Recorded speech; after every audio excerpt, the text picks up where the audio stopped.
Many people are told they cry too much, that they are weak or too sensitive. But what if it wasn't a flaw, but a sign of something much deeper? Why do some people get emotional easily while others seem immune? Why might the same comment not affect anyone except you? And the most important question, what if this sensitivity had a psychological and biological explanation that almost no one knows? Stay, because understanding this can completely change the way you see yourself. From a young age, many learn a wrong lesson. If you cry easily, something is wrong with you. Society often associates tears with fragility, lack of control, or emotional immaturity. But this interpretation is profoundly wrong. People who cry easily are not weaker. They aren't less stable either. In reality, they are often misdiagnosed. For years, popular psychology has confused sensitivity with a problem. It has been labeled as excessive anxiety, low stress tolerance, or even emotional immaturity. However, modern science shows a very different reality. There are people whose nervous systems process emotional information more intensely and deeply. They don't overreact. They simply perceive more. These people notice nuances that others overlook, subtle changes in tone of voice, small tensions in a conversation, emotions not expressed directly, but present in the atmosphere. When all that builds up, the body responds in the most human way possible, releasing emotion. Crying in these cases is not a loss of control. It is a form of emotional regulation, a natural valve that allows the nervous system to release the overload. The real mistake happens when one tries to correct this sensitivity. When someone is told they should toughen up, ignore what they feel, or become indifferent. That doesn't strengthen, it only disconnects. Contemporary psychology uses a term to describe many of these people: highly sensitive people. It is not a disorder or a pathology. It is a neurological trait present in a minority of the population. Understanding this completely changes the perspective. The problem was never feeling too much. The problem was living in an environment that didn't understand how your mind works. And to truly understand it, first one must look at the brain. For a long time, it was thought that people who cry easily simply don't control their emotions. But modern neuroscience has shown that this idea is incorrect. The origin is not in the will or the attitude. It is in the biology of the brain. The brain of a highly sensitive person does not function like most. It is not weaker or more chaotic. It is more receptive. The brain areas responsible for processing emotional and sensory stimuli show more intense activity.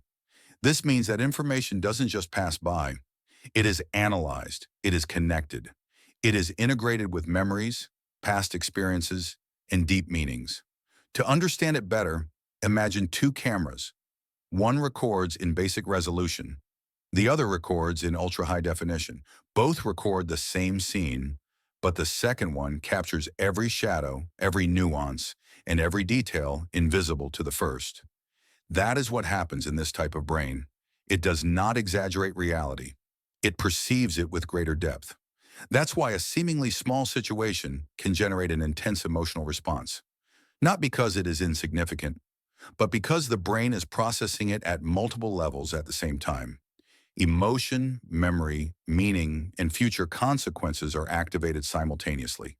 This deep processing has clear advantages: greater empathy, better understanding of others, ability to anticipate conflicts or read complex environments. But it also has a cost. When the brain receives too much information without strong filters, it can become saturated. And when it saturates, the body needs to release that load. Tears are not the problem, they are the result. The important thing is to understand that it is not about a too emotional personality. It is about a different brain architecture, present only in a portion of the population. And this biological difference manifests through several specific traits. The first of them explains why these people seem to have no filter before the world. Most brains function with an automatic filtering system. It eliminates irrelevant stimuli to save energy and maintain focus.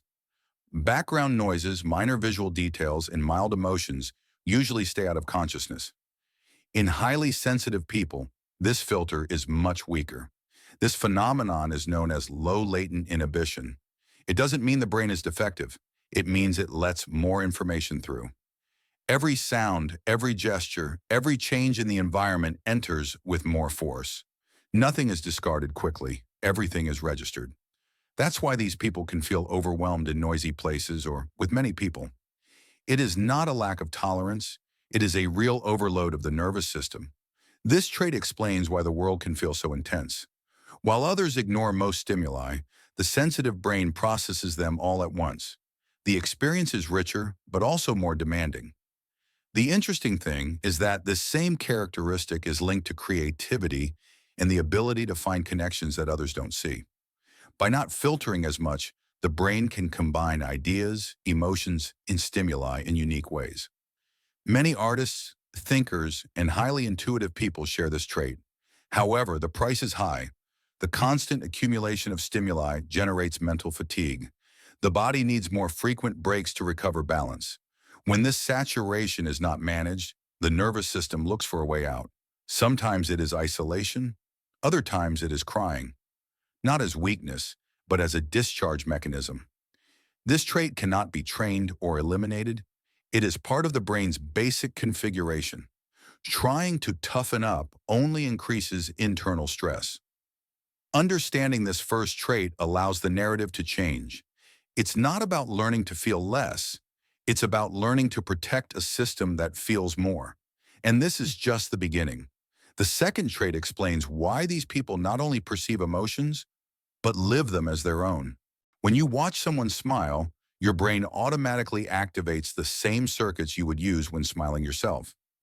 This mechanism is called mirror neurons and allows you to understand others without the need for words. In highly sensitive people, this system works with much greater intensity. They don't just understand others' emotions. They feel them physically. A gesture of sadness can generate a knot in the stomach.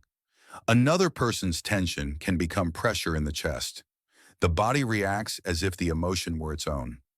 This trait explains why these people absorb the emotional environment. They cannot simply ignore what others feel. Their brain simulates it automatically. This hyper-empathy has enormous social value.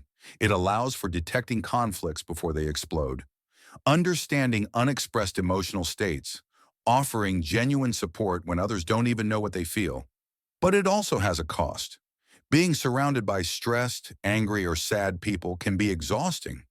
The nervous system does not distinguish between one's own emotion and that of others.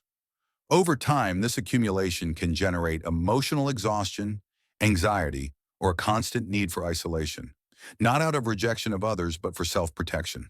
This trait also explains why certain situations trigger immediate tears, an emotional scene, an intense conversation. Even a fictional story can activate a real physical response. It is not a lack of control. It is an empathetic system that does not know how to turn down the volume. Society often asks these people to toughen up, but that would be like asking someone to stop hearing. The brain simply doesn't work that way. Understanding the second trait allows for reinterpreting sensitivity. It is not weakness.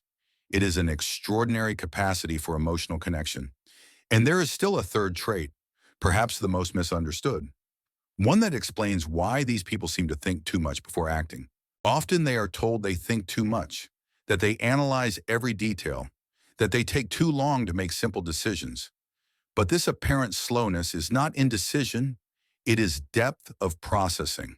The brain of a highly sensitive person does not stay on the surface of information. It does not respond impulsively. Before acting, it evaluates consequences, meanings, and possible scenarios. When they receive a comment, they don't just hear the words. They also consider the intention, context, prior history, and future emotional impact. Everything is activated at the same time. This type of processing requires more time and more energy, but it allows for a more complete understanding of reality. That's why these people usually anticipate problems before they occur. They detect inconsistencies. They perceive risks that others ignore. Not because they are pessimistic, but because their mind explores multiple layers of information. The problem appears when this trait is judged by standards designed for faster but less profound brains. In a world that prizes immediate response, deep reflection seems like a disadvantage. However, from an evolutionary point of view, this trait served a crucial function. While some acted, others evaluated. While some moved forward, others gave warning. The depth of processing also explains why these people may feel mentally exhausted after social interactions or complex decisions. It is not the event itself that is tiring. It is everything the brain does with it afterward. Tears in this context can appear when the system is overloaded, not as emotional weakness, but as a consequence of a mind that works intensely. Understanding this trait changes the narrative. It is not about being slow, it is about being thorough. And when these three traits are combined, a brain without a filter, hyperactive mirror neurons, and deep processing, an inevitable question arises. If all this were a mistake, why would evolution have preserved it? If high sensitivity were a flaw, it would have disappeared thousands of years ago. Evolution does not preserve useless traits. It only keeps what serves a function. In primitive human societies, not everyone could fulfill the same role. Some were fast and reactive, others observed, analyzed, and warned. Highly sensitive people belonged to this second group.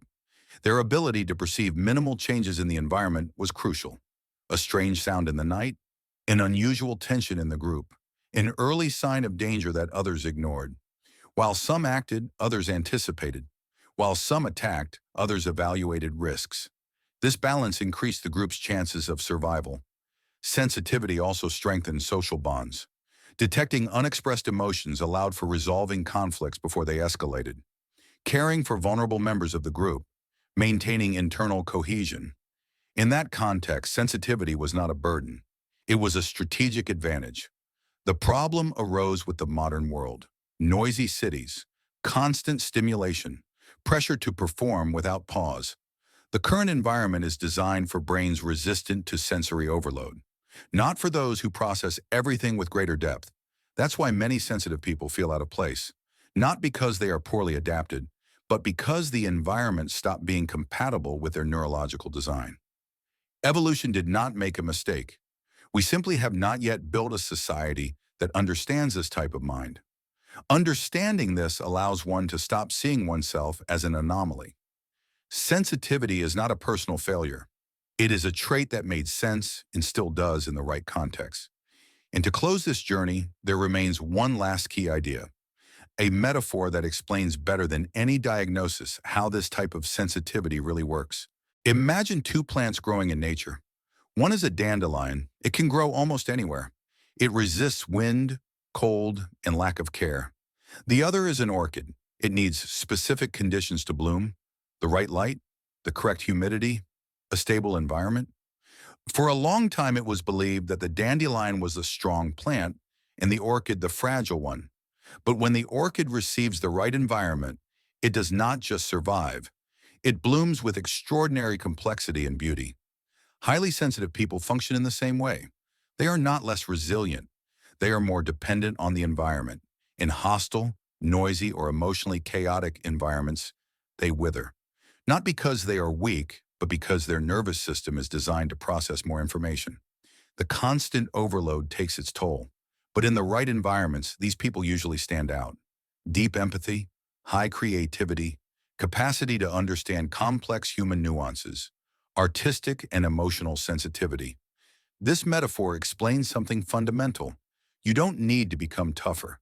You need an environment that doesn't force you to survive all the time. Crying easily is not a failure.